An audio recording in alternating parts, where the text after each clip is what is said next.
was identified as mentally retarded, put back from the 5th grade into the 4th grade, and stayed in that category until I got out of high school. I don't have any college training, but I met a high school teacher who one day changed my life. I was waiting on another student, and when he came in, he said to me, "Young man, go to the board and write what I'm about to tell you." And I said, I can't do that, sir. He said, "Why not?" I said, "I'm not one of your students." He said, "It doesn't matter, follow my directions now."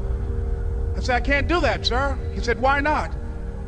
I said, "Because I'm educable mentally retarded." And he came from behind his desk and he looked at me.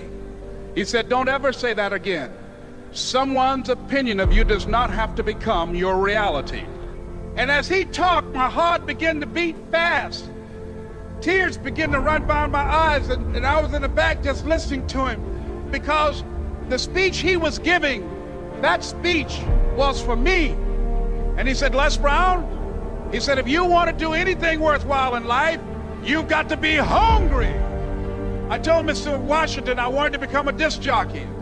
And so I started working to develop myself. He said, "I want you to practice every day being a disc jockey." I said, "But I don't have any job now." He said, "It doesn't matter." He said that it's better to be prepared for an opportunity and not have one than to have an opportunity and not be prepared. And as I was working to develop myself, I applied for a job as a disc jockey, WMB, on Miami Beach. I went to a guy named Milton Butterball. I said, "How you doing, Mr. Butterball? I'd like to get a job as a disc jockey." He looked at me, he said, "You have any broadcast background?" I said, "No, sir, I don't." "You have any journalism background?" I said, "No, sir, I don't." He said, "We don't have any jobs available." I said, "Yes, sir." I went back to Mr. Washington and I told him. He said, "Don't take it personally." He said, "Most people are so negative, they will have to say no 7 times before they say yes." He said, "Go back again." So I went back again. I said, "How you doing, Mr. Butterball? My name is Les Brown." He said, "I know what your name is. What do you want?" I said, "I'd like to know whether or not you have any jobs as a disc jockey, sir." He said, "Didn't I just tell you yesterday we didn't have any jobs?" I said, "Yes, sir, but I know whether or not somebody got laid off or somebody was fired, sir." He said, "No one was laid off or fired. Now get on out of here." I came back the next day like I was seeing him for the first time. I said, "Hello, Mr. Butterball, how are you?" He looked at me with rage. He said, "Go get me some coffee." I said, "Yes, sir." And I went to get him some coffee. After a while, I would get their lunch and dinner, and I would go in the control rooms and take the disc jockeys their food, and I would not leave until they would ask me to leave. One Saturday afternoon, while I was at the radio station, a guy named Rock was drinking while he was on the air.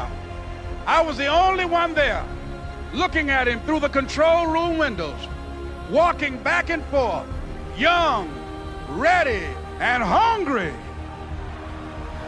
Pretty soon the phone rang, and it was the general manager. And I answered the phone. I said, "Hello?" He said, "Les, this is Mr. Klein." I said, "I know." He said, "Rock can't finish his program." I said, "I know." He said, "Would you call one of the other DJs in?" I said, "Yes, sir." I hung the phone up. I said, "Now he must think I'm crazy." I called my mom and my girlfriend, Cassandra. I said, "Y'all turn up the radio and come out on the front porch. I'm about to come on the air." I waited for about 20 minutes, and I called him back. I said, "Mr. Klein, I can't find nobody."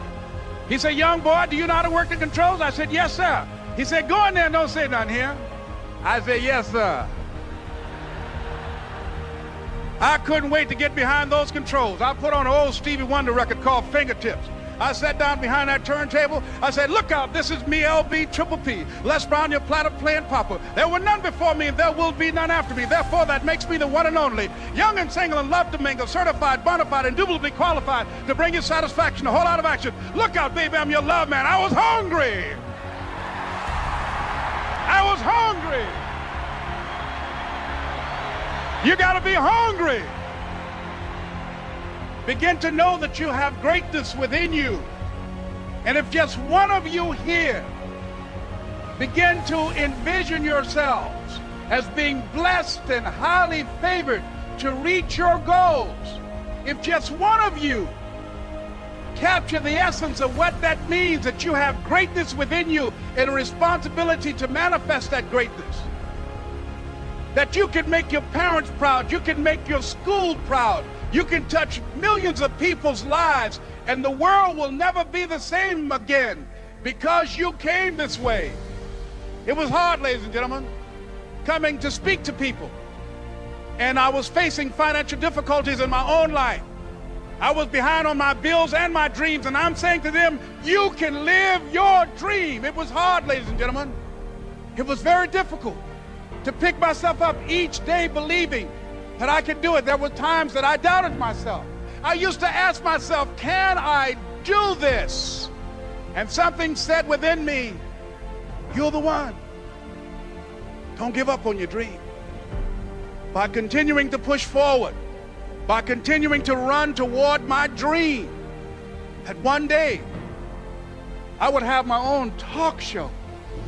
It's a long shot, ladies and gentlemen, from Liberty City, an abandoned building on a floor, never knowing my mother or father. It's a long shot. Being here with you today in this dome in Atlanta, it's a long shot. No college training, labeled educable, mentally retarded, but I kept running toward my dream. Don't stop.